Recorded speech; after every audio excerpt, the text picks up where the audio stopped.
And welcome to the latest edition of the 941 Sports Zone, episode number 39, about to get underway. I'm Spitz. He's John, ready for OTA's Masoni. Yeah, football. Let's talk football. Let's start talking football. Yeah, the middle of May. We had the schedule release last week. Okay. Woohoo. Yeah, that's just tremendous. Whatever. We won't get much into that today, if any at all. No, there's no reason to. That's the irony of it all. There's a lot of little things to talk about today, Rich, but little things happen here and there, very sort of interesting little stories. But that not one of them. Although the four-letter network really wanted to push the Josh Allen and the Bills were starting OTAs today. So I'm like, oh, here we go. Yeah, well, they got nothing else to talk about. We only got a game 7, and the two NBA conference finals are about to get underway, but a lot of little. It's all about OTAs. Yeah, no doubt. Ridiculous. By the way, you attended something that you actually created back in the day, huh? Well, absolutely. There was a little golf tournament that Venice High School used to throw, and they would have to make some money on it. And then back about almost 20 years ago, we sort of revamped it and kind of and picked it up. And I ran the golf tournament for the high school football team for about 6 or 7 years, and then handed it over to the multi-talented, highly capable Jessica Pacino, who is the touchdown club president as of this current time, and she's taken it to levels of that are just beyond belief as how well it looks and how good it is, and the having to adapt with different things and having to change it back and forth for different seasons and weather, you name it. Does a great job, and it is a blast. I like to say too, when people say, "Oh, it's a big fundraiser," and it is a great fundraiser. But boy, when you go out there and with the price you pay, you get a lot for that. We probably get more for your buck than you actually are giving. But that's because the sponsors are so generous with the stuff that they provide. We have volunteers all over the golf course who have just as much fun as the golfers. I can promise you that. Yep. Sometimes more. I think the volunteers have more fun. I've been a volunteer, not a golfer, on a few occasions. I had a friend of mine with a bad knee who this year he volunteered. He was having a blast. So it's a lot of fun. Everybody's in a good mood. At the end of the day, it's a fundraiser, and it really does a lot for the fundraising for the football team, Venice High School. But again, a lot of other places, a lot of other sports these days are doing golf tournaments as fundraisers and doing a great job as well. So people get something for it, and there's a formula to it, and the golf courses can help you. But it's a lot of fun when you do it right. Hey, was that Plantation this year, right? Plantation Golf and Country Club. It's flipped around a few different places. I will say sometimes it's because need a breath of fresh air and to spread the wealth around, and sometimes it's because we had so much fun that one year we were asked not to come back. I will admit that to you, Rich. But that's okay. Not everybody. You never know, but we are about having fun, and sometimes it's just get a little loud, and you never know what's going to happen with that stuff. But for the most part, everything is very well run and very well attended and very well behaved for the most part. So whenever you get a chance, if somebody's in your community and doing a golf tournament, support them. You get a nice golf course at a very for your donation for a good price, and usually food and drink and all the kind of stuff you would want out on the golf course. The 941 Sports Zone, presented as always by Mighty Dog Roofing of Southwest Florida, locally owned, nationally backed, delivering exceptional roofing for homes and businesses throughout the Gulf Coast. Give them a call, 941-251-4257, 941-251-4257. Rainy season's begun down there. If your roof has sprung a little bit of a leak, or you think that you might need... just happened here, so... Yep. Yeah, it's usually light behind you, John. It is not today, and we are recording this location is going to be a little bit gloomier looking than normal. So, but again, it's this is what it comes to. It's amazing how it switches. Hey, guess what? Next week, rainy season is going to start. Really dry air, last you a little humidity, but you can't. It's blue skies, not a drop of rain anywhere, and the next thing you know, the next 25 weeks or so, it's going to be 40-50% chance of rain every day. And that's just how it goes. The winds change, and we go from a west to east, from an east to west, from a west to east pattern. and off we go. So we are looking to see if El Nino, the Mm. strong El Nino, changes around some of our weather patterns, but probably not as much as it's going to deflect, hopefully, some hurricanes from getting fired up this year. Hey, Rich, Hope one so. more thing real quick. I meant Yep. I see I'm wearing Florida gear. Everybody knows I wear my fanship on my chest, but this Mhm. is a little bit different. Today I'm wearing my Florida gear in honor of my daughter Natalie, who on Friday will graduate as a doctor from the veterinary school at the Wow. University of Florida. So we have a doctor in the family. Yes. So Natalie is she's a hard worker. She's going to take her talents to the United States Army, where she'll be a veterinarian in the Army. She had gone into the National Guard right out of high school. Actually, she was still in high school, believe it or not, and and she's been with the military and following in her uncle's footsteps, my brother and her niece, her cousins as well, and has done very well with that. And it's provided her an opportunity to go through veterinary school without a bunch of bills because the Army was on a scholarship from the Army. So very proud of her, myself and her mother and the whole family are just very proud of her and looking forward to that day. So I'm gearing up today. I'll gear up again on Friday. So we'll definitely be toasting her and her accomplishments, and off she goes to the Army when she gets out. Well, congratulations to you and her. No, I appreciate that. And it's just great to see that hard work, which she's a hard worker. She's a grinder, very intelligent as well. So well, I just said it's been a fun ride. We've been football buddies and you name it for the last 10 years up in Gainesville, and gonna miss her a lot, but she's gonna do great things. And then I'll have to find somebody else to go out to breakfast on Sundays with, wherever that may be. And I probably at that point I'll be bragging to her about the good food I'm eating, and she'll probably be frustrated with me. But nonetheless, we'll keep it going. A daughter frustrated with her dad? No way. It never happens. I don't want to hear what you're eating. I'm not eating that good stuff. Yeah, so anyway. Exactly. All right, FHSA baseball championships. I really thought we were going to have a little bit of a coronation, but unfortunately, Venice fell in the state title game to Class 7A. Douglas Parkland 2-1 on Saturday, and the reason, Gio Rojas, who has a very good chance of being the number 1 overall pick in the June draft. Rojas, 6 2/3 innings, gave up just 2 hits, struck out 12. Through 105 pitches. They brought somebody in to get the last out. Venice rallied. They were down 2-0 going into the 7th. Got a run. Had the tying run on base, but unfortunately could not get that home. Still a tremendous season for Craig Faulkner in the game. 32-2. And this is where, you and I have bantied about, the fact that we get into the state championships, instead of playing best of 3, it's a one-off. And, Carter Cox pitched a complete game on Friday for Venice as they won their semifinal game over Vero Beach 4-2. But obviously he wasn't available on Saturday. Certainly the pitching was good enough. But when you're facing a guy like Rojas, that's kind of tough.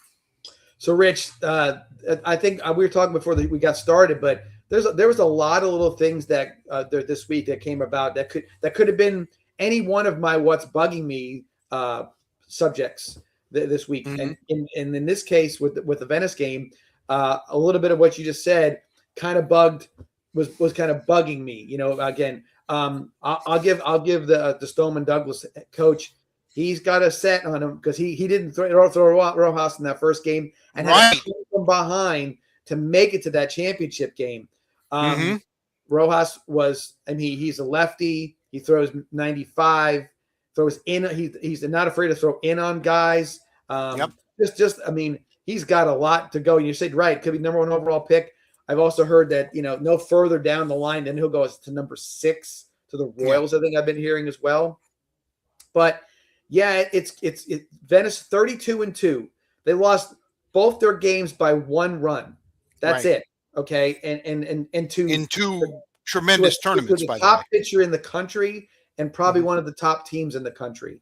And when they played up in that tournament earlier in the season. So there's a little bit of a conversation amongst some of the media folks that are saying like that these guys that are the guys who rank these teams in like a Max Preps kind of scenario, saying, how do I not vote Venice the number one team in the country? I know they lost, but they lost 2 games by 1 run each, and they're 32-2, and they lost to the best pitcher. So they're looking at it from a different perspective, but that's the way things are. That could have been my what's bugging me. Like, does a state championship on a one-off kind of scenario? Is that the difference when you play 34 baseball games at the top level?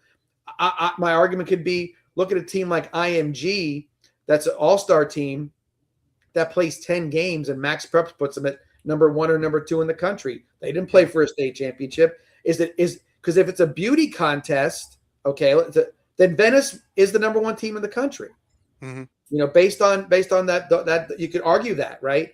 But it's not. They're going to say, well, you lost that last one, so you're number 5 or number 6, which is nothing to be ashamed of, by the way. Exactly. And I don't know if Coach Faulkner or the kids would even be inclined to say like, yeah, maybe we're not. You know, you lose. You look at it in the mirror. You can't say you didn't get robbed.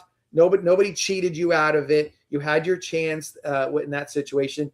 You just faced the guy that in 7 different classifications in Florida and thousands of high schools in the country. You got the number 1 guy at the end of the year, and you lost 2-1. And so it's kind of hard to say. One thing I will say too about that 2-1 score, Rich, Stoneman Douglas they bunted both their runs in against Venice. They bunted a run in the 6th, the top of the 7th. It wasn't. Oh, that's right. Because Venice had last licks. Yep. You can only throw 104 pitches in high school baseball, and that 104th pitch, if you throw it and you get the guy out, you get to go to the next. You can go to the next batter. Pitch number 104 was the first out, and then the kid came back and pitched another against the second batter in that inning and got him out on 2 pitches. They took him out. First batter for Venice hits a bomb over the right field fence to go 2-1, and so all of a sudden they're like, he's not in the game anymore. So everybody's thinking, oh my God, now we can get a hit. The first hit's a home run, but the next guy up, he ended up striking out, and they lost 2-1. But that one run, that extra run, and getting that run across the plate with a bunt really was the difference maker. And what a difference it was! If that would have happened, it would have been 1-0, and the first guy up with 2 outs would have hit a home run. Wow, that would have been a gut punch to Stoneman Douglas. But they're a dynasty. That's 6 years in a row that they won the state championship in baseball, and they are a juggernaut. And they had the pitcher to do it with, and it was a very, very exciting, although disappointing game for the Venice High School community. Yeah, no question about it. In 5A, we have a game. We're recording just before 5 o'clock. By the way, I heard that clap of thunder. Yeah, just before 5 o'clock. On Monday, Charlotte is currently taking on Winter Springs. If we get an update, we will pass it along to you. If they do win, they actually get a day off. They don't play again until Wednesday afternoon. Okay. In the Class 5A championship. So very, very interesting the way the scheduling works out. I don't know how they figure. John, 104 pitches, not 105, not 100, 104. Yes. Who in the hell came up with that? I don't know. And it's very weird because they must have done some. I mean, I can only tell you that they had to do some study on it or whatever. But in that case, he throws 104 pitch and gets to go to one more batter. Because if you think about it, okay, you very easily could have put a guy on base. You know, the way kids coming in there and Venice saw nothing but heat in inside in their hands, and if you watch Rojas pitch, it's super aggressive. and he's a bigger kid than he looks like when you see him Yes. on TV for sure. So he's got all the credentials, and I think that he'll fly through the minors right now the way he throws a baseball. But yeah, if it was 100, you think a nice round number is 100, right? Or Yeah. you think that would be the number. Oh, I got to 100 pitches. We hear it all the time. That's it. 104, and that 104th meant something in that game at Venice. There's no doubt about it. Right.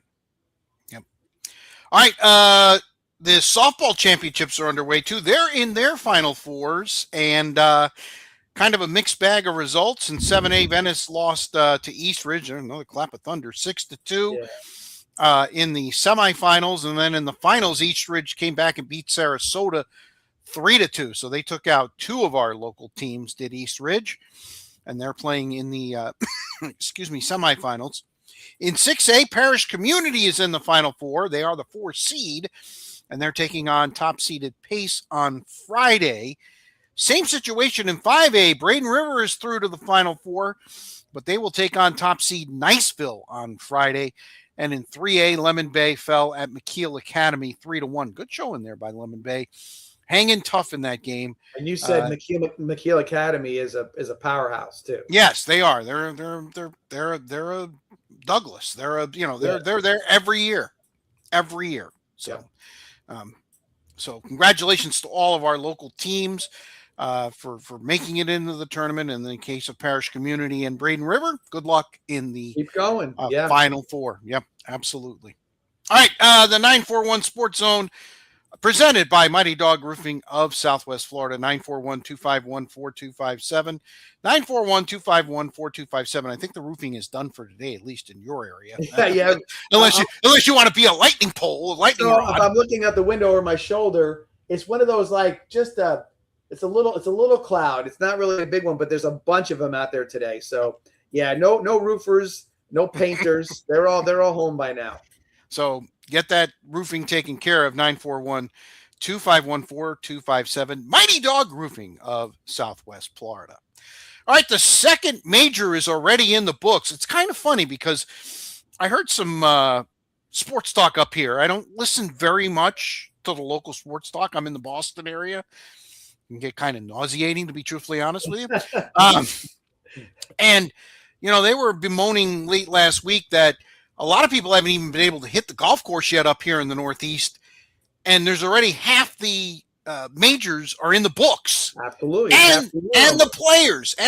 So 60% of the most important golf tournaments already played through yesterday. And let's give it up for Aaron Rai. I watched 95% of the final round coverage on CBS, John. The long day, 6 hours. I normally do a little more channel surfing, but there really wasn't much on. So I kept it dialed in, and it was one guy. So Justin Thomas posts -5 at about, I don't know, 1:30, quarter to 2. Yeah, about 1:30, 2 o'clock. No, about 2 o'clock, yeah. And I'm looking at the leaderboard. I know Smalley was ahead of him, but everybody else was either equal or below him. And I thought that number would stick, and it did for a very long time. And I mean, we're talking about some of the best in the game, approached that number. John Rahm got to that number and had several opportunities to tie or take the lead, but his putter really failed him in the final round. Scotty Scheffler,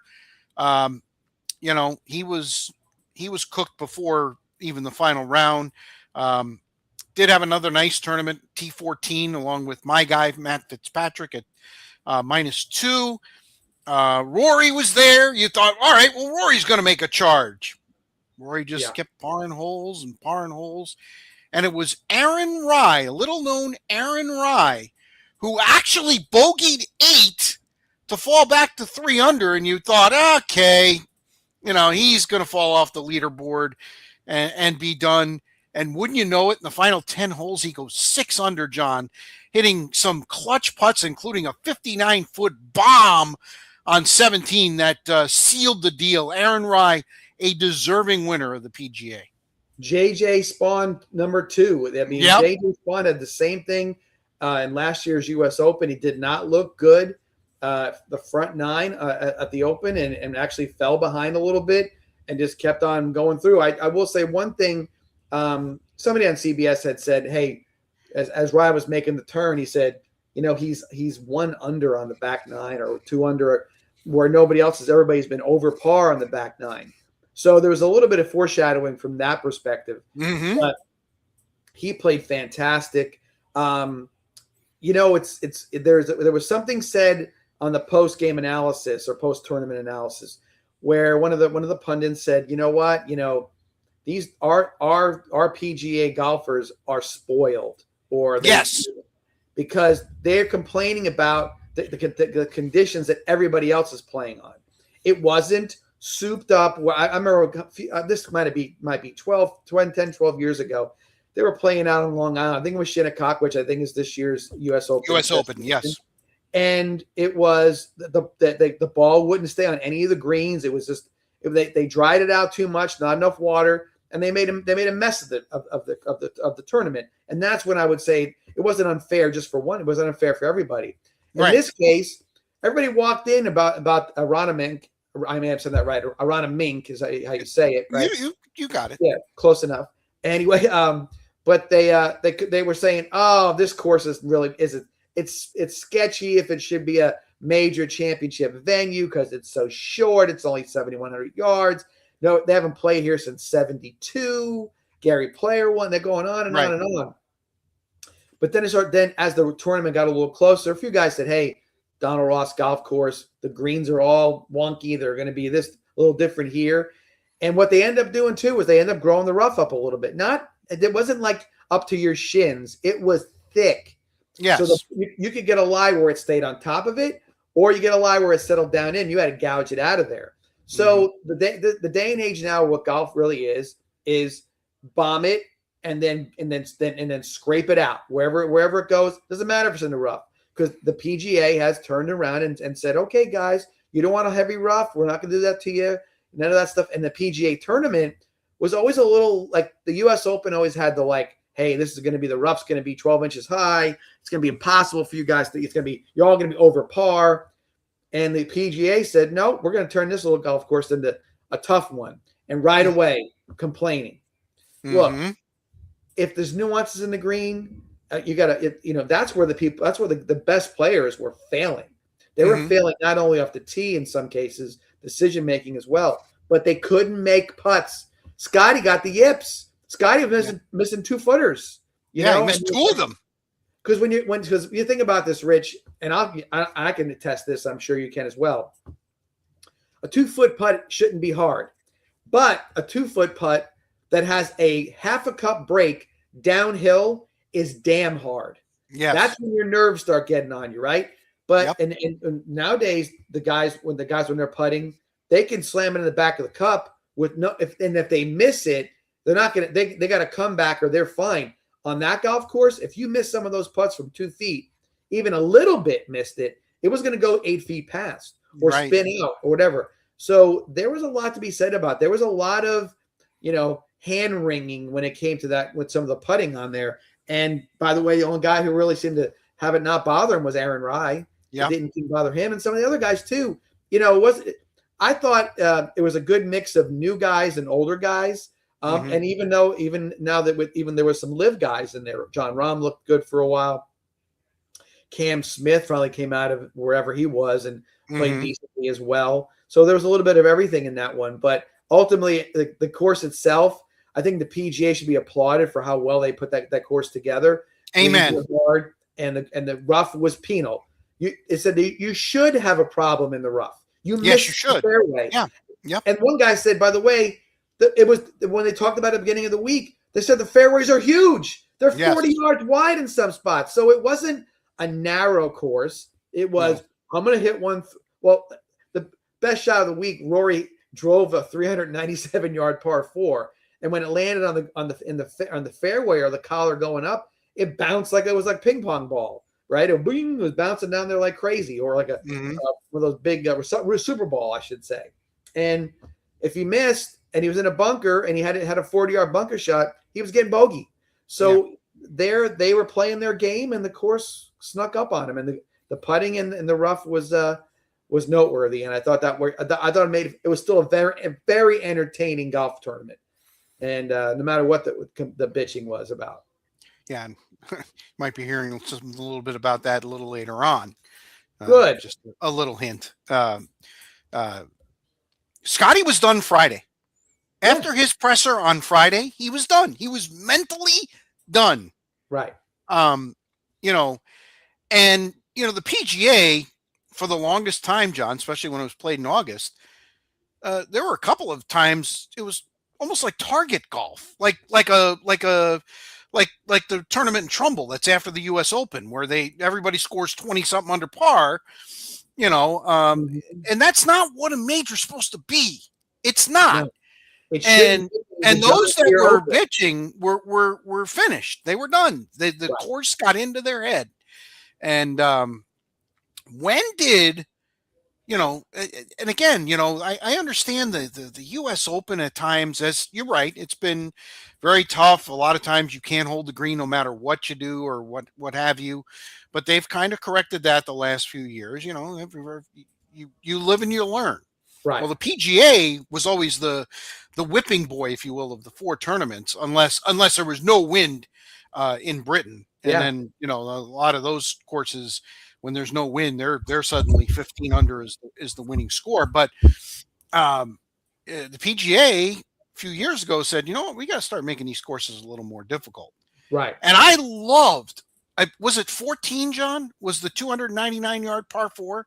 That it seemed like every single golfer put the ball in the bunker. Every single one. Right. Shooting for it. Every single one. The opening is small. Everybody went for it. I know you get later in the round and, you're trying to make up shots. That's one thing. But I give credit to Aaron Rai. His course management, especially the second 9, was tremendous.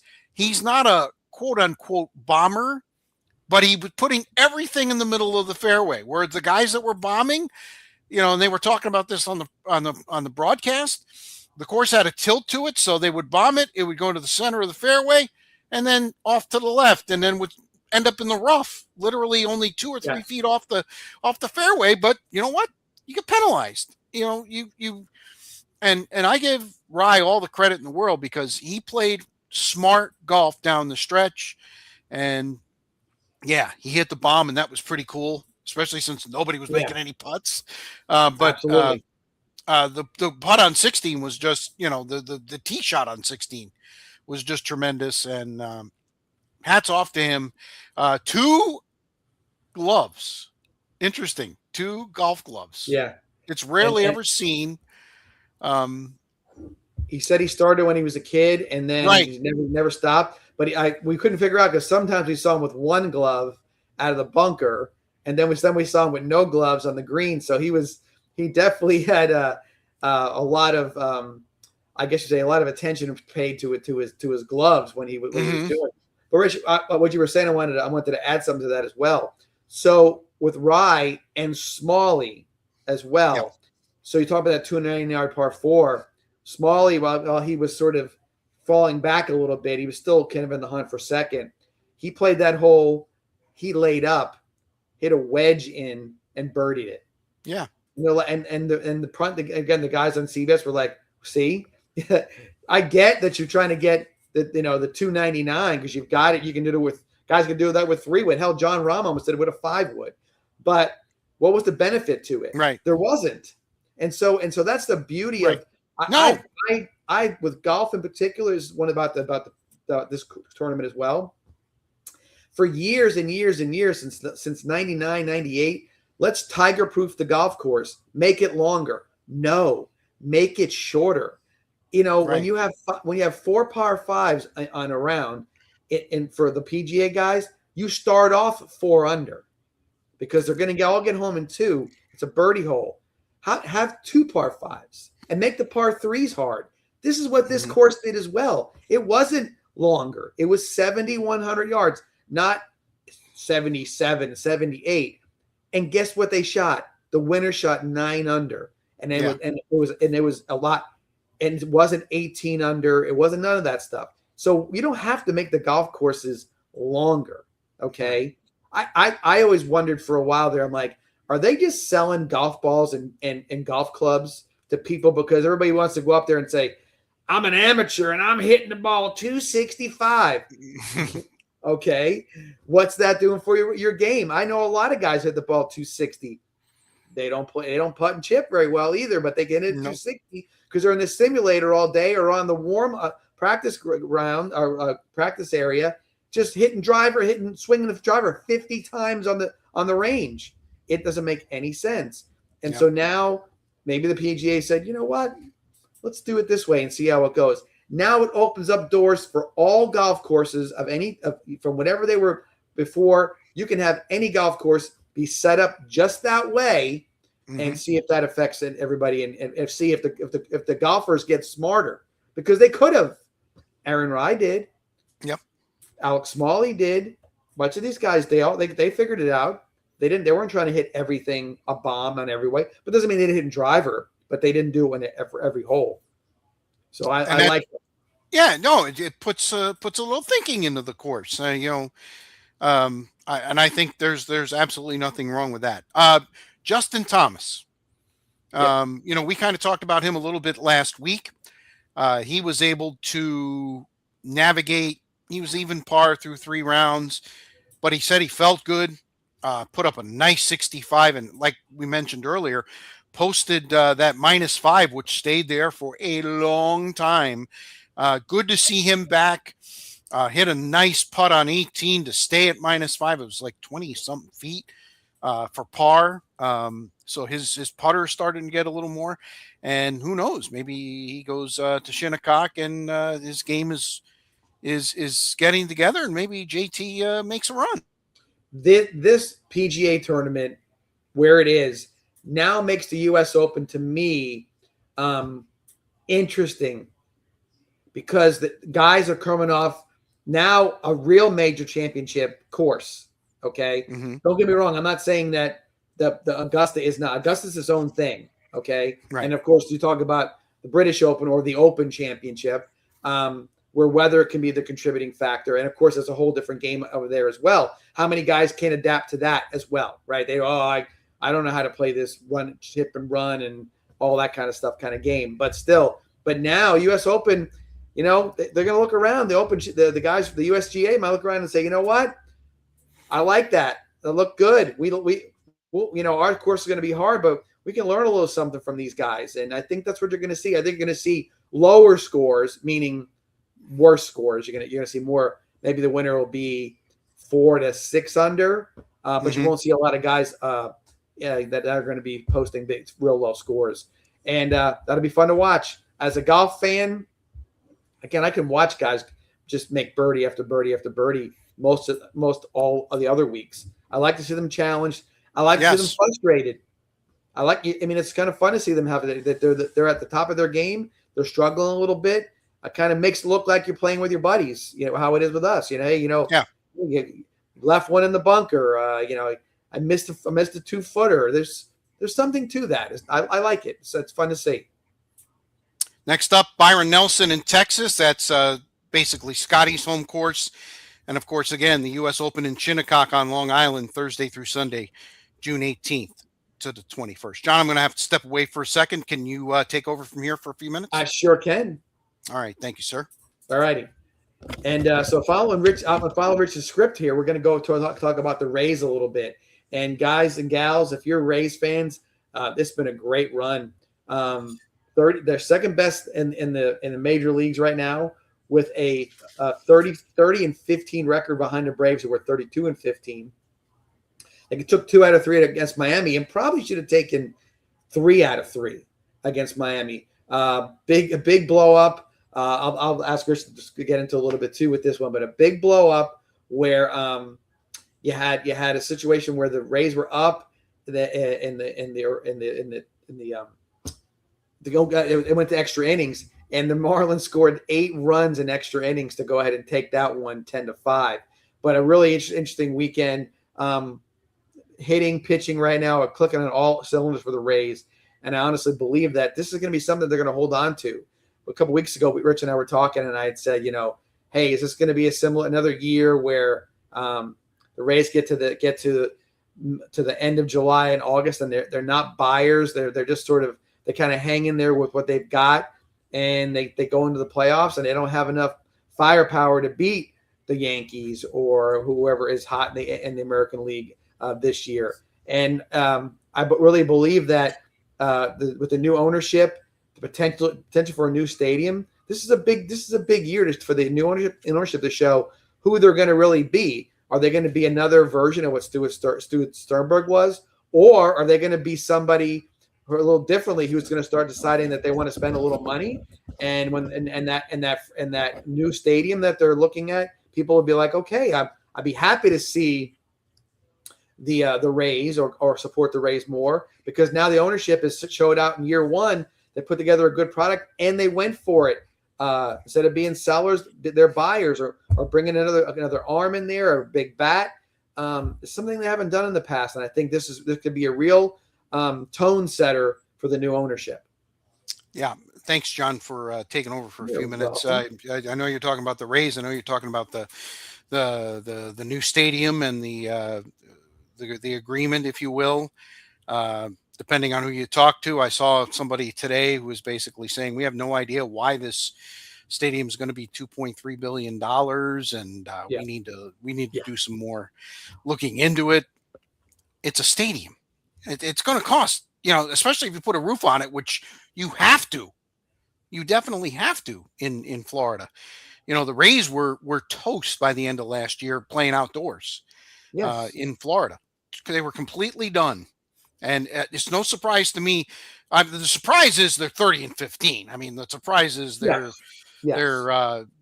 tremendously playing great baseball, playing small ball, and then also, Yandian Jr. go deep yesterday against the Marlins, and they've done that a few times this year, both of them in the same game. And don't look now, but they've got a 3-game lead over the Yankees for supremacy of the AL East. They have the second best record in baseball. I don't know if you went over this, John, but I did a little bit. Yes. Okay, Atlanta's 32-15. The Rays are 30-15. Big week for Tampa Bay. They host Baltimore for 3, and then have an off day, and they head to New York Memorial Day weekend, which is usually the first post in baseball, measuring stick, if you will. Yeah, right. Then you go to the All-Star break from there, and then that's right. Right. And then the trade deadline, and then et cetera. Yep. Dog days of summer. But New York showdown Friday, Saturday, and Sunday. Should be a tremendous series. Yankees having some issues, especially with injuries, especially on the mound. Now, Garrett Cole's getting close to coming back, but every time they get one coming back, another one. No, I totally hear you. Ends up going as we both disappear here. But nonetheless, just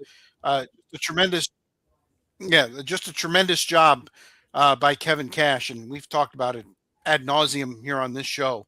The job that he does is second to none with the little payroll they have. I think they're somewhere in the $80 million range this year, which is high for them, but still bottom 5th in baseball for sure. So great job by Tampa Bay. Looking forward to getting a shovel in the ground. All this talk is making me a little bit nervous. Well, Rich, I'm glad you brought it back up, because I was going to bring it back up as well. So you are the 11th biggest market in the country, TV market. I believe that's what it is, right? 11, whatever. 10 or 11, right. You couldn't get a TV deal done for 2 years. Right, it was terrible. Now they're on MLB. That's where their games are. That you get whatever that's going to be. You get that, and now you're going to start doing the same crap again about stadiums. St. Pete said it. Now you get Tampa saying it. Look, I understand that politicians want to get reelected, and that most of these politicians are being elected by people that are 117 years old. Okay. So I get all that. I get it. I got to be there for my constituents and everything else. But understand something. Then don't get if you're not in it, then get out of the damn way. If you're not in it, then then the Rays are going to go away. Stop this BS pretending that this is all going to happen, this and that. Look, the governor of the state of Florida is willing to help fund this stadium. Okay, he sees the value in it. So Right. what are we holding up? We're gonna nitpick the budget. Okay, that should be done no matter what. That doesn't be done publicly. It needs to be done in a manner that nobody's getting called out or whatever it may be. This should not be anything hard to figure out, Rich. Based on the design, I'll go back to St. Petersburg's last design and this design. Both brought in everything for that community, or the downtown St. Pete area, or they're putting it now where the Hillsborough Community College situation is. Whatever they're doing, it looks like a multi-purpose, you want to name it, multi-money-making situation. Get out of the way. Stop hemming and hawing. Be positive. Go for it. Act like a big city. You know, Orlando, I lived in Orlando for 8-9 years. Back in the day when I was back there, Orlando always acted bigger than Tampa. They didn't bitch about money. They wanted stuff there. They had revenue from tourism like crazy. Disney World, all those different things that are there. They're not a big. It's not a big city, but it acted like a big city.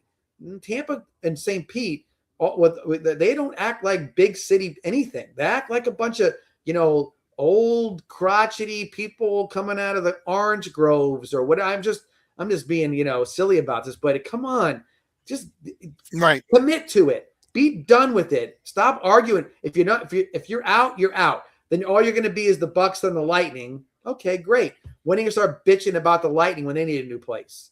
Because they will. You know that. So well, the Bucks will need one before the Lightning. Absolutely. And now the people would be like, granted, no way the Bucks are leaving Tampa. Okay. But guess what, Rich? You're going to hear people complain about it a lot. We need this. We need that. No, they need to stop all this and not do what's right for the whole, not for, I represent District 5 and they all don't like it. They'd rather have a place to walk their dog or whatever a case may be. And I get all that, but come on, if you're going to be that city, be that city. Stop with all this BS and go ahead and get the stadium deal done and over with. And then everybody will be happier for it. No doubt about it. Yep. All right, let's move on. 941 Sports Zone brought to you by Mighty Dog Roofing of Southwest Florida, locally owned, nationally backed. 941-251-4257. 57 is the number. 941-251-4257. Delivering exceptional roofing for homes and businesses up and down the Gulf Coast. Mighty Dog Roofing of Southwest Florida. We have a Game 7 in the Stanley Cup playoffs. Round 2 is about to be complete. Probably by the time you watch this, if you watch it on podcast, it's already done. The Buffalo Sabres, basically on life support midway through the first period, Saturday night in Montreal, already down 3-1. They pulled their goalie immediately. He stopped 1 out of 4 shots, but they pulled the goalie, and then they put up a snowman, 8-3, send the Montreal fans home disappointed for the second time. Remember, the Lightning won Game 6 in Montreal, 1-0 in overtime.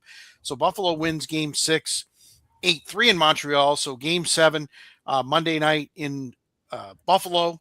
The winner gets Carolina, who's coming off a 7-day cruise because they haven't played since May 9th, and they will not play until Thursday night. Game 1 will be in Raleigh.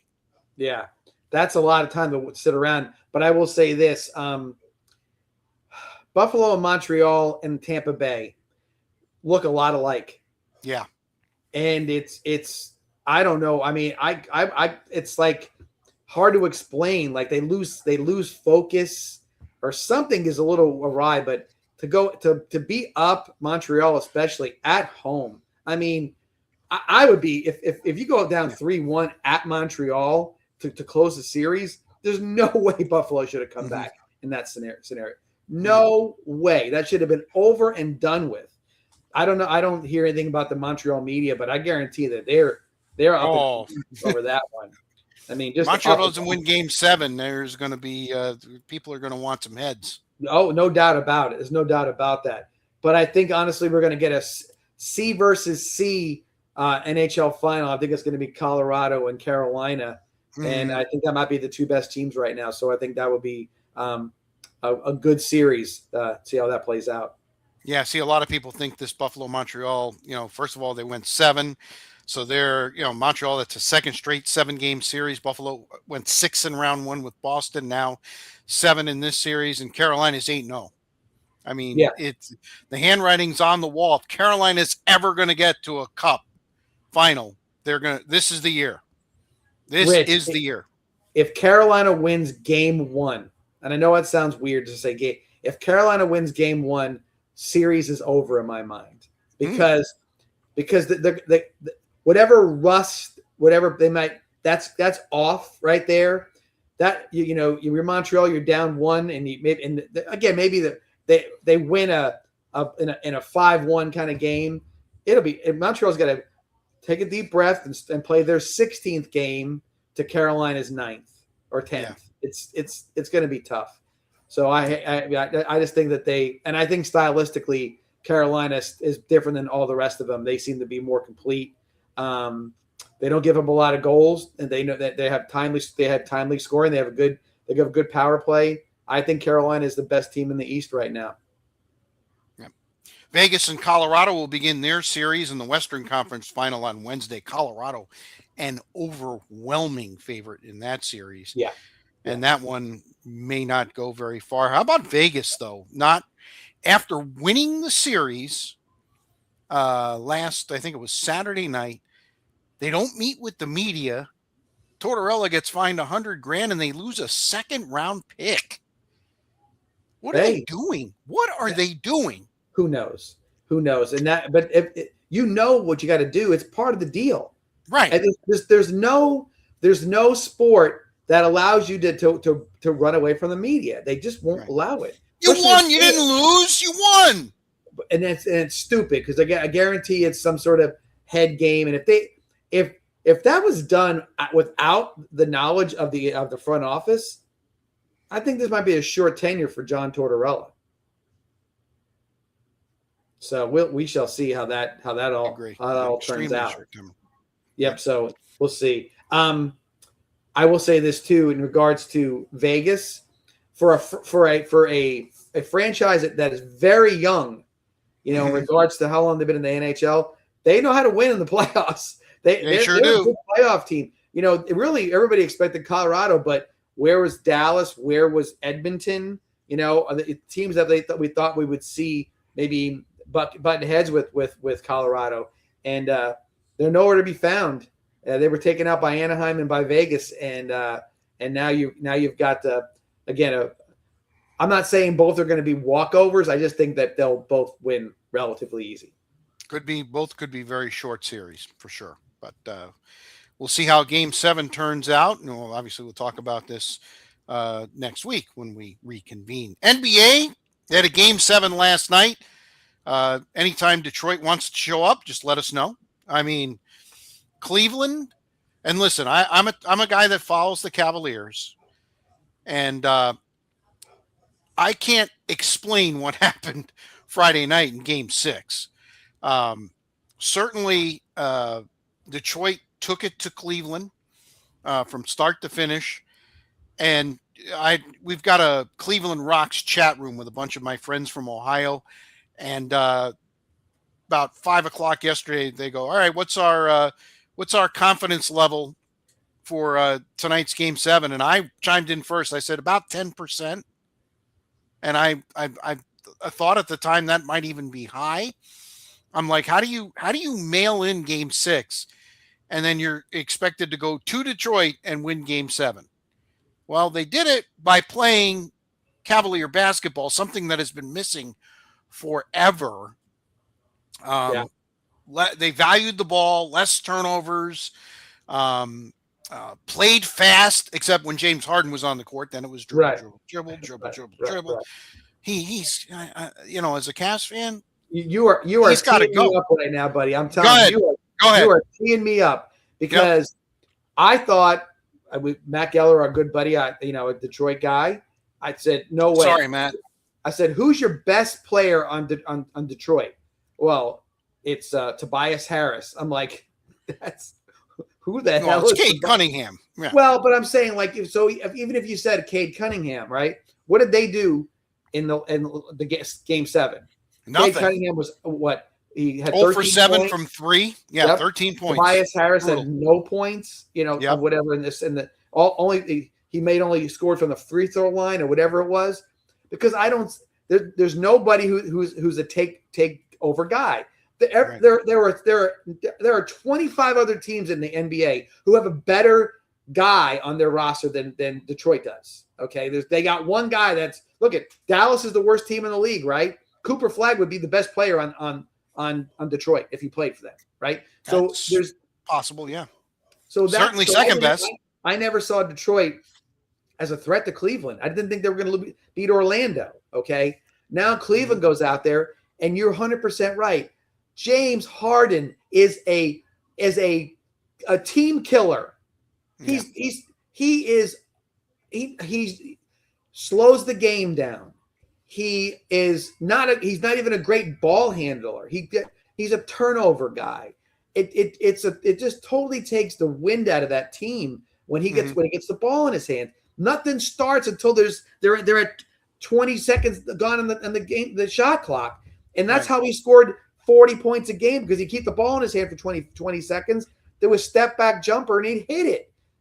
Look, when OKC had Harden, Westbrook, and Durant, I was like, how would you give up on those 3 guys? Well, I know now because they're all the same guy. They're all the same guy. They must have all drank some elixir in Oklahoma City, and it made them all into these guys that don't know how to perform in the playoffs. They're terrible. Yeah. They're terrible. They just kill the team. Ball hogs, complainers, no energy, take games off either by whatever, either when they're in the game or when they don't even show up for a game. They're the same guys. Where was Durant in Phoenix or in Houston? He didn't come. He didn't play the first 2 games, right? What the hell? He didn't play game 1. He played game 2, and then he didn't play the rest of the series. You're right. Absolutely. Where's Westbrook? He's just getting everybody said, oh, he's a stat patter. He sure is. He sure is.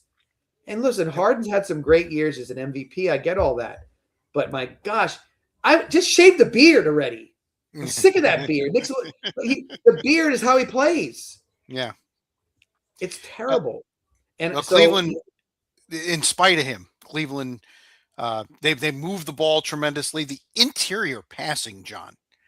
I watched they were getting dunk after dunk because they were making the one extra pass, and Allen and Mobley were just jamming the ball home.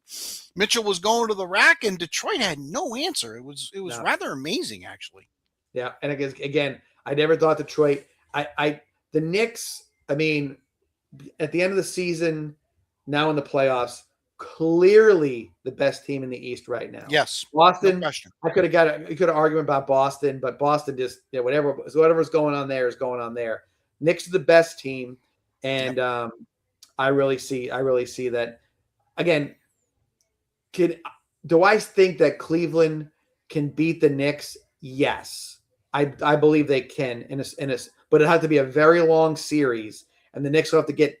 Knicks are gonna have to pucker up a little bit, if you know what I mean. If they're out there, if they're out there showing, if they score 144 in a game, they're not losing, right? But if they get down, if they go to a long series back and forth to Cleveland, I can see them getting a little bit, little bit tight. That might be a situation, but I think the Knicks are on to the finals. But and who they get, I really don't know at this point. That's going to be what a series that's going to be. Series. Yeah. Yeah, I've been calling for that series since like January. When San Antonio was beating OKC like a drum in the regular season. Now it's the regular season. Can they do it? They've won 4 out of 5 in the regular season, including in the NBA Cup. Anyway, can they do it 4 out of 7? See, that's the thing. I think Cleveland can get a game or 2 from the Knicks, but I'm just not sure they can get 4. Although, let's be real, the Knicks have had a pretty easy road. They beat the 6th seed Atlanta I and the agree. 7th seed Philadelphia. So this is definitely a step up for them. But Cleveland does not play defense all that well. Although last night they were in Detroit shorts all night long. Where was that all season? So, And that's what and I'm then, saying. That's the frustrating thing about it, Rich. You're right. yep. No, if Cleveland gets motivated, like I said, and the Knicks lose a game or two, and it gets to game 6, I would say that's not where the Knicks want to be right now. I think Right. they'd like to get through this one quick too, if they could. And that just what it does is it saves Brunson. I mean, he's gonna, he's in the lane. He handles the ball a lot.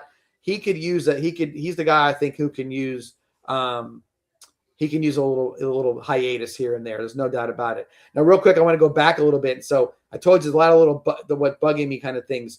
The Harden thing was one of the things I was talking about. Then I also I kind of missed that when I was talking about it earlier. But we talk about the golf and they talk about the Rays. The stadium thing was the thing that's bugging me as well. So a lot of little things that are out there that are definitely bugging me. But not enough to make it worth, the skin or the jump on this one. But there's a lot of little things around there that the things that I looked at, and the NBA being one of them, where it's like I just don't understand how this happens. And the main thing I was getting at is why the hell was Game 7 on Prime freaking Video? Yes. Nothing against the announcers. I think, Ian Eagle and Stan Van Gundy are really good at what they do. Good. Go join But the it was go on on NBC and do it. right. Well, it's Prime. And not Game 7. Yeah. A lot of people said that today. And I tend to agree. It's done now. The Western Conference is on NBC. The Eastern Conference is on ESPN and or ABC. And then, of course, the finals are on ABC. But yes, Prime Video getting a Game 7 like that, certainly. I'm telling you lose viewers because not everybody has Prime. So think about this. NBC just got back into the NBA, right? Yep. Big dollars. ESPN has mortgaged their whole existence on the NBA. They hired pissed off the NFL. Right. They hired Barkley and Kenny Smith and Shaq and everybody away from TNT. All this money, okay? All these platforms, and you go to a streaming service for Game 7. I mean, it's stupid. It's flat out stupid. Because I will say this to you, and one day I'll probably talk about this for an hour and a half straight, okay? Pet peeve of mine. Streaming is dying, everybody. Streaming is dying because nobody wants to have 19 different streaming services so they can watch the 19th version of Yellowstone or whatever else everybody's in love with, whatever teen drama that's got zombies in it that everybody has to watch or whatever else it is. Guess what? It's more expensive and it's more of a pain in the ass to go and do all this different stuff than it was before. And you can't channel surf. Congress is going to come after the NFL on this because yes, they're streaming service. Everything's streaming. It's ridiculous. It's ridiculous. And the networks need to do something about it because this is stupid what they're doing. The people don't realize if you don't make it as easy as it is to do this, people are going to be like, yeah, you know what? I'm not going to watch. It's Christmas Day or it's Thanksgiving and having all these different games. You know what? You still got to be there with your family. And then you got, can anybody figure out how to find the game? I can't find it. Where is it? Oh, it's on Netflix. Oh, it's on Prime. Oh, it's on Hulu. Oh, it's on whatever. I mean, I could go down the line of that stuff. Right. Stupid. The news and sports should be on the networks, okay? And maybe a splash here and there. But this stuff, I mean, that's just ridiculous. Ridiculous. And the NBA, dumb. Yeah. Who do you like? OKC or San Antonio? You think San Antonio's got a shot to knock them off? Oh, yes. I think they do. But Wembanyama has got to play like a superhuman. Yep. He has to. OKC is long too. Chet Holmgren, different Mhm. guys. They can kind of Holmgren struggles with Wemby. Yeah, that's why they're 4-1 against them. I'm sure too. But Mhm. I think there's enough. I think their teams are built in a. They got a lot of guys that you don't really know who are double digit scorers and whatnot. They've got Wembayama and the other one's got SGA. Aaron Fox is a De'Aaron big Fox, time. I thought that was a huge pickup because Yep. that guy was floundering in Sacramento. obscurity out in Sacramento. Yep. But if you ask me now, I think Oklahoma City wins, but it'll be 7 games. That would be a tremendous 7 games. That would be awesome. A lot of people think that's the de facto NBA Finals. We'll have to wait and see. By the way, SGA second consecutive MVP. Right. Averaged over 31 points a game. I know a lot of people. There was a lot of groundswell for a couple of other players, but in the end, he had even a better year this year than he did last year. I'm surprised Kendrick Perkins hasn't got mad because he's Canadian and he won the MVP because that's what it was. It was it wasn't a race thing or anything like that. It was just why is he winning so many? Mm-hmm. Well, a Canadian keeps winning them now, so I don't know what to do about that. All right, a couple other things before we hit our locks of the week, which is going to be tough, and also what's bugging me. Aaron Rodgers. I almost didn't want to put this on here because, he stretched this thing out so damn long. Finally gets a 1-year deal to head back to Pittsburgh. Pittsburgh was so desperate they doubled his salary. John, $23 million for Aaron Rodgers? Yeah. So I'll tell you what it is. They are trying to somehow validate the Mike McCarthy hire, a lot of other things. Pittsburgh, Pittsburgh they got big contract with TJ Watt. Mm-hmm. I get all that because if the Rodgers thing, when it goes away, I think the Steelers are in for an implosion. I think there's going to be a lot of it's going to be a massive do-over, and they don't want to fall. And Baltimore hasn't had that happen yet to them. Cincinnati's had a little bit of it, but Pittsburgh sees themselves on the same level as Baltimore, and I understand that they over the years they should be, but they are hanging on a thread right now with this Rodgers thing, and even if Rodgers plays his best. Do we think Pittsburgh is a Super Bowl team? Probably not. They're another one and done. They're another playoff crap. So it's going to happen at some point in time. Mm-hmm. So I think that's what they're doing. I kind of understand it a little bit. But new coach, maybe they please the fans and say, here, we gave it a shot. Here's what it is. Tip your hat to Aaron Rodgers. Now Mike McCarthy's here to help us build our team back and to develop another quarterback. Maybe Pittsburgh. Maybe let's say Pittsburgh starts off 1-4. Maybe they look around and say, "Hey guys, I know we don't tank in the NFL, but maybe it's time to tank it a little bit, and let's move on from the situation and let's go for that number one. Let's try to parlay a number 1 draft pick for a quarterback." That could be the case. I don't know. All right, one other NFL note, actually a couple. It looks like Nashville is going to get Super Bowl 64 in 2030. Yep. New stadium, booming city, lots of hotel rooms. I got one of my best friends for life moved from Ohio to Nashville, and he's been trying to get me to go there. I need to go. I need to see what all the hullabaloo is about. So Nashville looks like with their new stadium, they're going to get Super Bowl 64 in 2030. Yeah, and well deserved. I mean, they got a franchise, they got a new stadium. That's the formula for getting a Super Bowl, and that city is ready for it. I'll tell you what, that might be a Vegas-like setting. It could be, especially now. You're in Nashville, right? So last year, who was our halftime performer? It was Bad Bunny. Bad Bunny, right? Bad Bunny. Okay, yep. Well, that would be everybody. So you're in Nashville. You better have some sort of country guy or country gal or some, because if you go out there and throw a Bad Bunny in a flourishing music scene like Nashville is, that would be a huge mistake. So I got to think that might be knowing Roger Goodell will probably come with some stupid ass cowboy hat on and to announce who the halftime show will be for that one. But no, deserved. They deserve it. They built the stadium and they got a franchise, so they deserve the Super Bowl.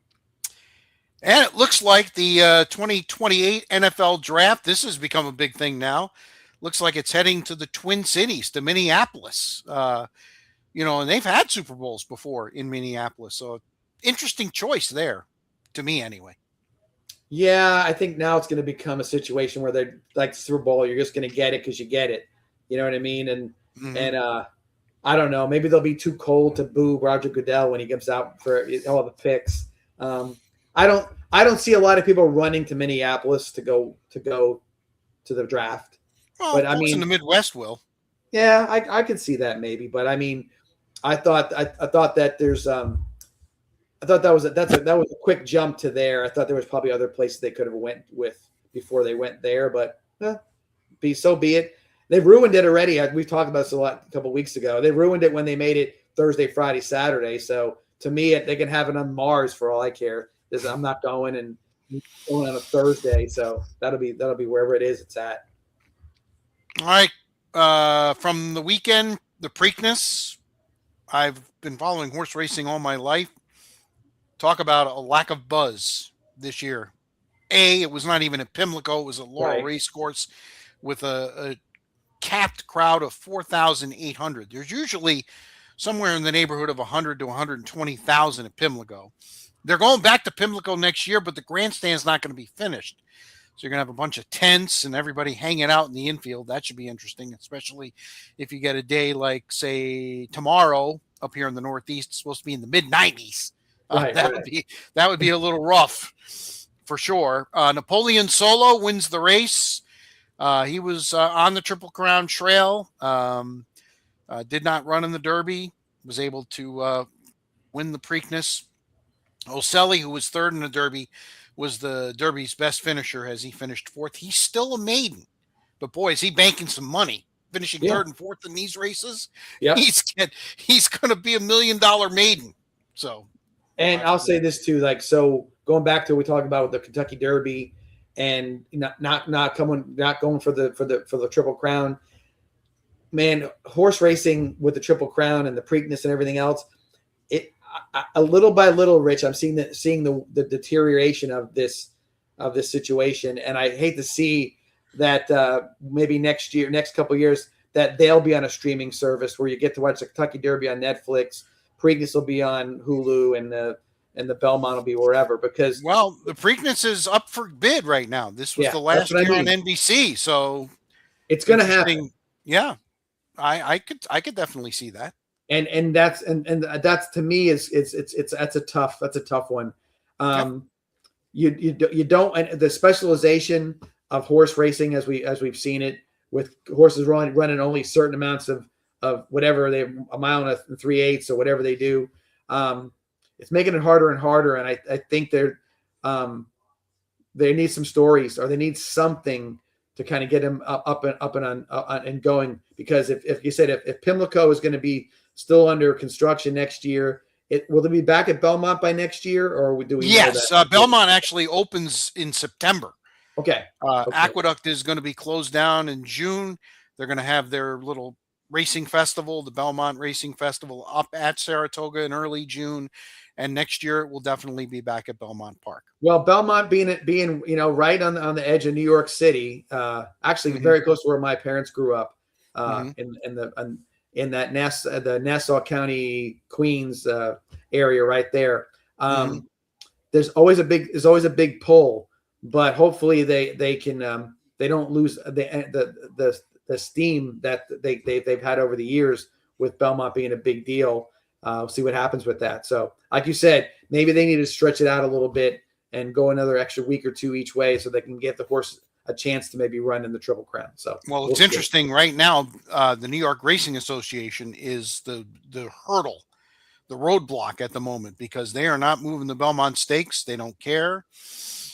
So it should be interesting how this goes. If they're not going to move, um, do you make the Preakness third? Do you? I mean, it's and this is again what's all wrong with horse racing. The two sides can't get together, so we're continuing to continuing to just fracture the sport. Yeah, no, I know. It's sad because it really is it's a really cool sport. You don't see it on TV very much anymore. Breeders' Right. Cup and then the Triple Crown stuff's pretty much it.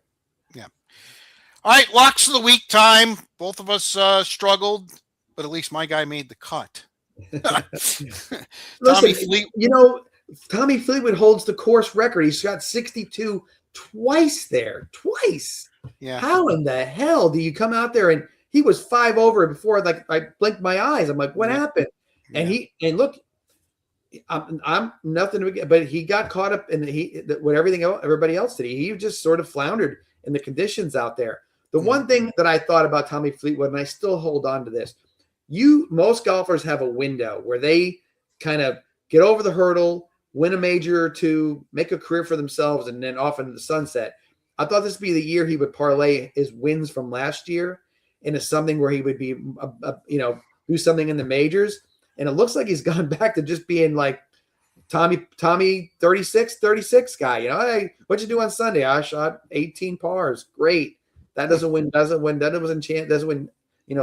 or whatever. So Hopefully he can get past that because I think he's a super nice guy. He seems like he'd be a guy people have really kind of migrated to. My guy, Matt Fitzpatrick, first 3 rounds, he just couldn't get anything going. I mean, he didn't totally suck, but he was +2 after the second round, +3 after the third round. He did shoot 65 on Sunday, ended up tied for 14th. I'm sure, the check will cash very well, but he didn't finish in the top 5. So You are 21-13. I'm 19-15 on our locks of the week. And John, do you have one? A lock of the week? Yes. Okay. My lock of the week is that the Knicks will win the first 2 games of the series. They'll go 2-0 and hit the Cleveland with a 2-0 advantage. I just think that Knicks are it's I don't say that again Cleveland doesn't have a chance. I think that they do, but I think it's going to take Cleveland a little bit of time to kind of figure out what the Knicks are going to think. The Knicks are going to come out and maybe even boat race them the first game and see if Cleveland that's my fear. As a Cavs fan, that's my fear. You put all your eggs into the basket in Detroit. Game 1, you fall behind 10 points in the second quarter, and you just you don't even lick the stamp. You just mail it in. Yeah, and I think game 1 it could be a boat race, and then game 2 that'd be the difficult one. But playing in the Garden, then the New York fans look. New York fans there's a subculture to New York that the Knicks and the Ranger fans are just like fanatics with this stuff. And but now it also is which is great is that New York has become what the Lakers used to be. They've got 37 celebrities on the sidelines. Yep. And it's a hot thing. And sometimes that energy and that New York energy, I'll call it, in that building, boy, it could really, really boost the Knicks. And I think that'll be helpful because sometimes this, the hard true fans sometimes can be hard to please. And I think the Knicks fans are sort of in this euphoria right now. And if they come out and Knicks can lock into that energy of the crowd, I think home field or a home court will be an unbelievable advantage for the Knicks. I'm going to go similar to you, but I think Colorado will take the first 2 games against Vegas. I think that's a very, very short series. And I actually think both conference finals are going to be relatively short series. And the way the NHL does things, they're going to have about a 10-day break before the start of the finals, which is just incredibly stupid. I know you got to kind of, because both finals are on ABC, if you will. So you got to kind of work it in with the NBA finals. NBA's already announced that they're going to begin the finals on June 3rd. So you got to kind of work around their schedule, if you will. Right. but I think these are both short series, and I think Colorado will take care of Vegas in the first two games of that series. I'm taking a little more of a risk because hockey puck Yes, luck is a thing. So there's no doubt all right, about it. yeah, You know what? I want you to go first because you were already on yeah, your bugging me. So I'm not going to stay hot with it. I mean, I want to hear yeah. what's bugging you. Well, what's bugging me is the entitlement of the golf community. I just Mhm. it drives me crazy listening to these press conferences on Thursday and Friday. You could basically just I said it earlier. Scotty Scheffler was done after his Friday press conference because Right. the golf course was in his head. It's not him; it's the course. And again, the fact that they want to play target golf in a major is just beyond me. It needs to be hard. It's a major.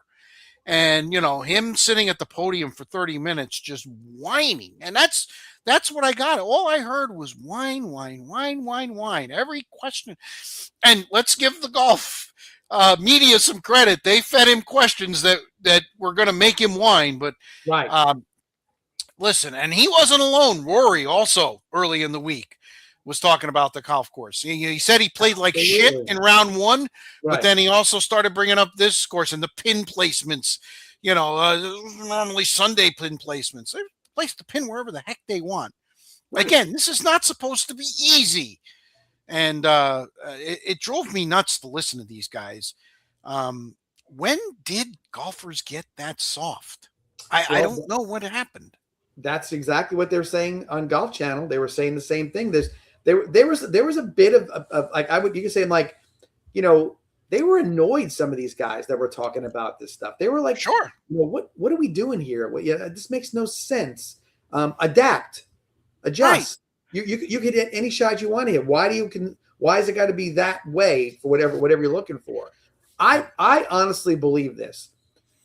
The lead up to the tournament, Rich, was well, it's a short course. They're gonna bomb it. They're gonna bomb it off the map. They're gonna be hitting little gap wedges and 60-degree wedges in here. They're gonna eat this place up 18 under.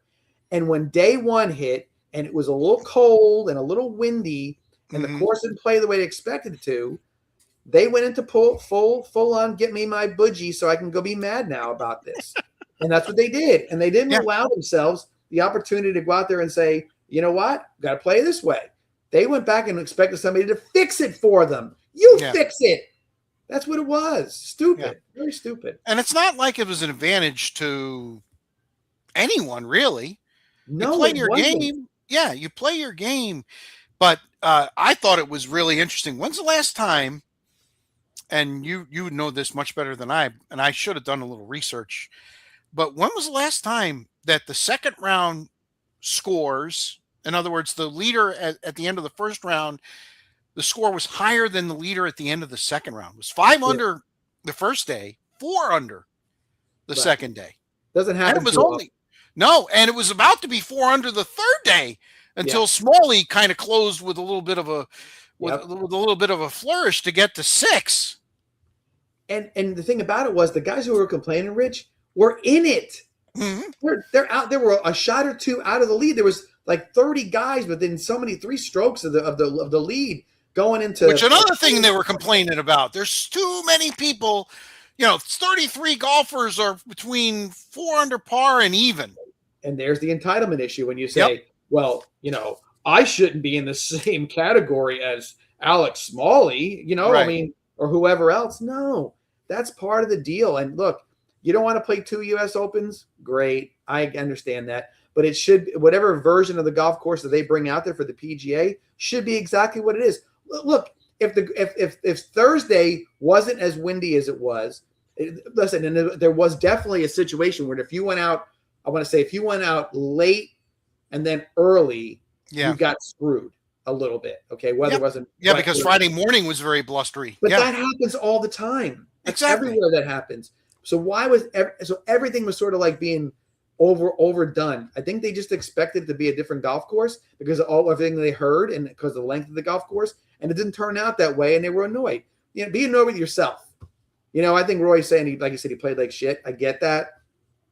But he didn't say it like Like it seemed like he was like, yeah, but I didn't Yeah. play great, but that kind of stuff. Yep. He got himself right, but he couldn't make putts in in a couple situations. So I do like it, and you're right. I totally agree. All right, your turn. Well, I'm going to keep going on the golf side of things, okay, but a little different about it. You know, I always when I do the what's bugging me, I think to myself, when I was watching TV this week on watching sports, what annoyed me? What just got into my skin that I yelled at the TV or I did whatever it was. In this case, I'm a golfer. I go to Waste Management, and it's an unbelievable show. But you know what I'm tired of? I'm from the Northeast. You're living in the Northeast right now, okay? I'm tired of Baba Booey. I'm tired of whatever else bullshit comes out of these people's mouths on these golf tournaments. Okay, it's ridiculous. Okay, but they have to have security around because you're trying to attack somebody's family or whatever else it is. Okay, it happens in Boston. It happens in Philly. It happens in Pittsburgh. It happens in all the different places. I'm not saying you have to screen people's psychological damage to get in there. But the minute somebody says that shit, you're out, okay? And no worse of a thing than if you're a golf fan, okay? If you're a real golf fan, all right, or a real fan of the PGA, there's no reason you should be going after Rory McIlroy because he's from Northern Ireland, okay? This crap with him, this Ryder Cup, you don't even know. I guarantee you the guy yelling at Rory about USA, or the Ryder Cup doesn't even know how they score the Ryder Cup. Right. He doesn't even understand any of it. He's just an idiot who just wants to say something that's like it's going to make him upset or whatever.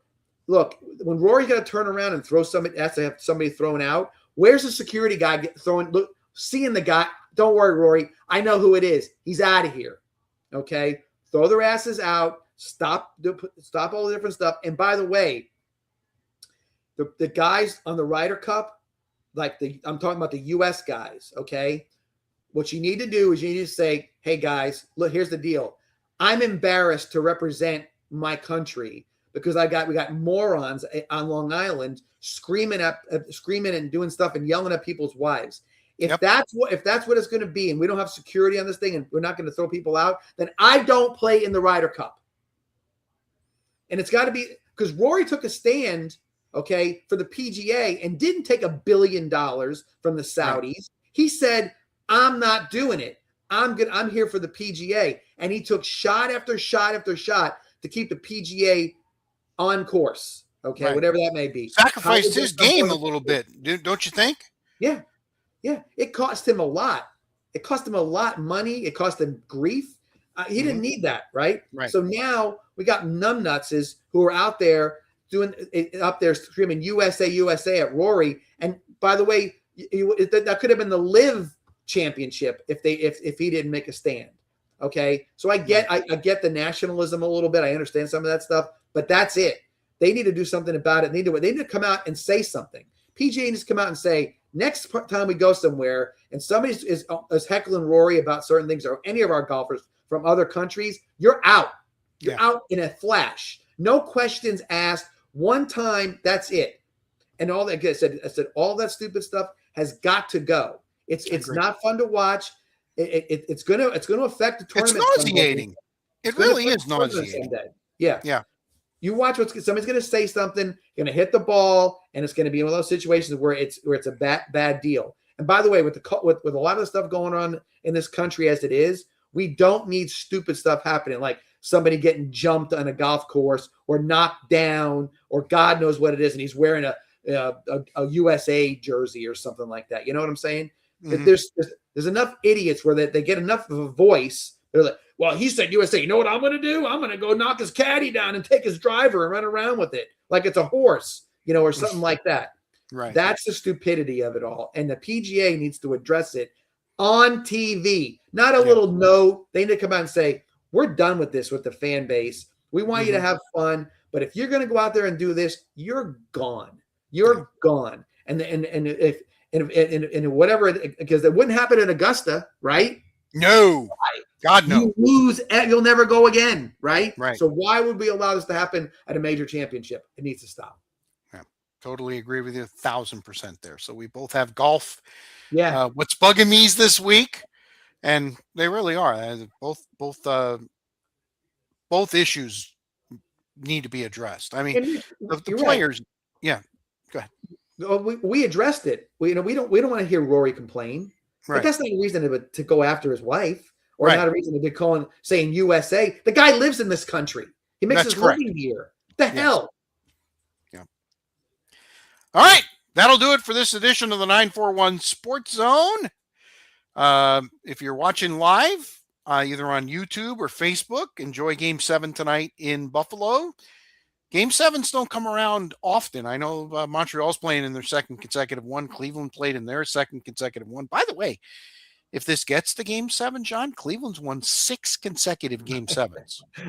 It's funny how you get these statistics. Yeah, that's weird. I didn't even know that, and I'm a Cavs fan. That's pretty amazing. Anyway, And that's what I'm saying. Why I said about I'm a little worried in some cases that they get puckered up. They start hearing that stuff, and it becomes true after a while. So we'll be well into the conference finals in both the NBA and the NHL next week. We'll continue to track the Rays after their trip to New York. Remember the Yankees came here and got swept early in the season in April. So I'm sure they've got a little bit of revenge on their mind. And the Rays, of course, would like to open up some more ground. So we'll hit all that and more next week on episode number 40. Yeah, you know what? 4-0. It's also, I think, Rich, we might have to do something where, because we're getting into the dog days of this stuff. Maybe a local sports recap with maybe bringing some of those buddies of ours. I will say I'm going to pop a little here again on our media day, July 24th. Yes, thank you, because I was just about to lead you into that. Yep. Yeah, and I spoke to Xavier and James and Matt and all the guys that are the media guys, and they're all in, ready to go. Like last year, we're looking to get a big print coverage as well. So looking forward to it, July 24th once again, and then sponsorships are coming in soon. June 1 is a lot of stuff. There's supposed to have stuff happening with sponsorships, so looking forward to that as well. I again, it's a great little deal. When I talk to people about it, did this weekend, they're like, so like it's just like and I'm like, no, it's everybody who wants to come and has a football team. And I said, we've got to make sure we got to make another spot at the table for Welland Park. We've got to make sure we get Babcock Ranch also in that as well. So absolutely.